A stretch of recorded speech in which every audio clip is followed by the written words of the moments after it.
It's time to say goodbye to the 1080 Ti. This is a graphics card that A, I have, and B, has been a really good high-end graphics card with a really nice budget, or not really budget, but performance for the price. It was a really nice card.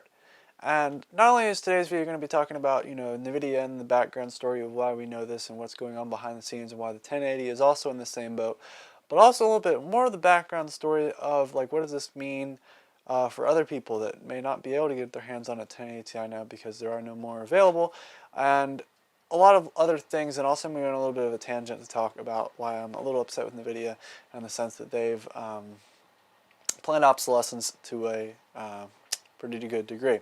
So first off, let's talk about just the fact that these graphics cards are it's really the end of the 1080 Ti's life cycle in markets and stuff. So first off, if you're unfamiliar, the price of a 1080 Ti has been everywhere. We started with like an insane, I really would say an insane amount of price that we had. We had some cards that were going for like half a thousand to up to pretty much what a 2080 Ti is now. And we have a lot of the price fluctuations back when the cards were being used for mining. And obviously this kind of makes sense. These cards were in high demand, and so there was of course a huge price spike. And there weren't as many cards available, and gamers weren't happy they weren't able to get any.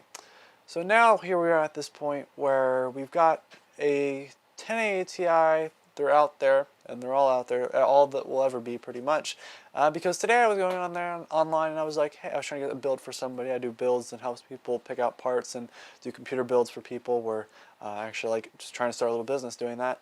And I was looking for somebody, and the 1080 Ti's are back up to where they were in mining prices, probably around December. They weren't as bad as they were in last January, but they are pretty bad back around to where they were in December. And so I was looking and I was a little surprised because this was a pretty expensive graphics card at the time, and this is actually another system that I have this in. But it was an expensive graphics card, and so like the card that it's the same thing is unavailable or extremely expensive, and this is kind of the same across the board for all 1080 Ti's and as well as 1080s. And so I was trying to find a high-end graphics card for somebody, and I couldn't find any. So that means the question, well, and this is where my tangent kicks in, is that if I'm not able to find a 1080 Ti for the $600, the $650-ish, up to like $700, $800, that I should be able to get like a 4K 60 FPS kind of graphics card, then what else would I get? And the answer Nvidia says is, hey, you need to save up for a 2080 Ti. Now, in a normal situation, that would be fine. But if you look at what Nvidia did here, and I want everyone to kind of pay attention to this, they've not only have they taken the same price that the 1080 Ti was selling for in its prime of the cryptocurrency mining and put that on the new cards, they've also gotten rid of all the old high-end cards that could compete or would be a better value. Now, I want y'all to take a moment to realize something as well, that they've released the 2080 Ti, 2070, and 2080 all around the same time that these cards are running out of supply of the old generation. That would be the only thing that would heavily compete for price to performance. Now, I have a strong feeling, and a very strong feeling at this, is that we run out of the 1080s, or not, sorry, the 1060s, the 1050 Ti's, all the 1070s Ti's, 1070s, all of those. Obviously the 1070 is kind of we'll put that one out there for a second, but all the mid-range cards, then we'll start to see the mid-range ray tracing, which I don't understand how they'll do that with the frame rates we already get on the high-end cards, but that's another story.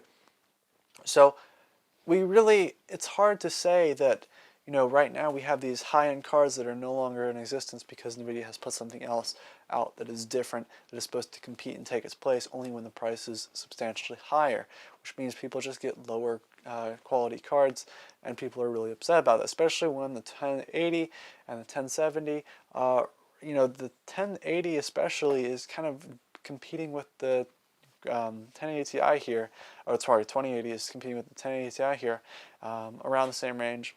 And so it's really high up in the price, and it doesn't seem like a good budget value, especially when you're paying $1,000 for Founders Edition 1080 or 1080 or 2080. Sorry, these numbers are a little crazy.